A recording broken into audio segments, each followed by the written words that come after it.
Bonjour, je suis Aude, bienvenue sur la chaîne YouTube d'Alpine Property, l'agence immobilière au Savoyard, leader dans l'immobilier des stations de ski des Alpes du Nord. Vous avez donc décidé d'acheter un chalet dans les Alpes françaises et vous avez choisi votre secteur de prédilection déjà.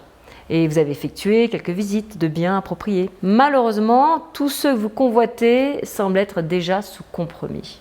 Mais alors, pourquoi ne pas construire le vôtre ?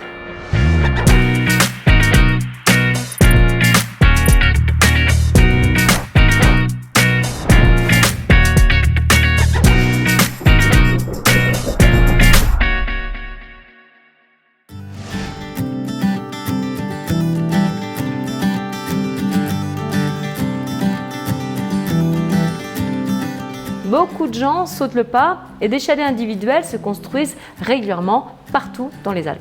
Alors il est intéressant de voir aussi comment les locaux choisissent leur terrain. Leur connaissance de l'environnement provient de générations d'expérience de la montagne en hiver. Ils accordent souvent la priorité à l'exposition lorsqu'ils prennent leurs décisions. L'exposition sud, évidemment, agira comme un panneau solaire, permettant au soleil de réchauffer la maison et ses environs. Dans les Alpes, il faut se méfier des zones de gel et des fonds de vallée. Ces zones de gel sont faciles à repérer en hiver, mais beaucoup plus difficiles à identifier en été. Regardez autour de vous. Où le soleil traverse-t-il le ciel ? Le soleil est-il bloqué par la montagne de l'autre côté de la vallée ? Il existe maintenant des applications sur vos téléphones qui pourront vous aider. Vous trouverez un lien d'ailleurs à ce propos dans la description. Pensez aussi à l'accès. Mais en disant cela, on se dit qu'il est rare quand même de tomber sur un terrain à vendre avec des problèmes d'accès. Enfin, nous ne ferions certainement pas de publicité pour une parcelle sans qu'un accès soit prévu.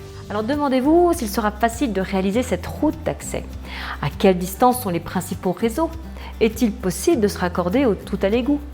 Et le plan de bornage du terrain est-il disponible ? Parcourez le périmètre afin de repérer les limites. Et dans quelle zone se trouve le terrain ? Le PLU, le plan local d'urbanisme, vous donnera cette indication. Quelle taille aussi de chalet peut-on construire ? Quelle hauteur sera acceptée ? À quelle distance des voisins le chalet devra-t-il être construit ? Alors autre chose, renseignez-vous auprès de votre agent sur les risques environnementaux. Vivre en montagne comporte certains risques. Avalanches, glissements de terrain et inondations sont les principaux problèmes. Toutes les nouvelles constructions doivent également pouvoir résister aux petits tremblements de terre. Chaque parcelle de terrain correspond à une zone ayant des risques classés spécifiques. Alors, il est fort probable qu'à la fin de la conversation, votre agent n'ait pas toutes les réponses à portée de main. Dans ce cas, demandez-lui de vous accompagner au service d'urbanisme de votre mairie. Ils seront en mesure de vous fournir tous les documents dont vous aurez besoin, y compris les règles d'urbanisme spécifiques à la parcelle. Alors, une fois que vous aurez choisi aussi votre terrain, vous devez demander au notaire d'ajouter au compromis de vente une clause suspensive qui stipule que vous n'avez pas à conclure la vente si le permis de construire pour votre chalet est rejeté. Dans ce cas, votre dépôt de garantie vous sera restitué.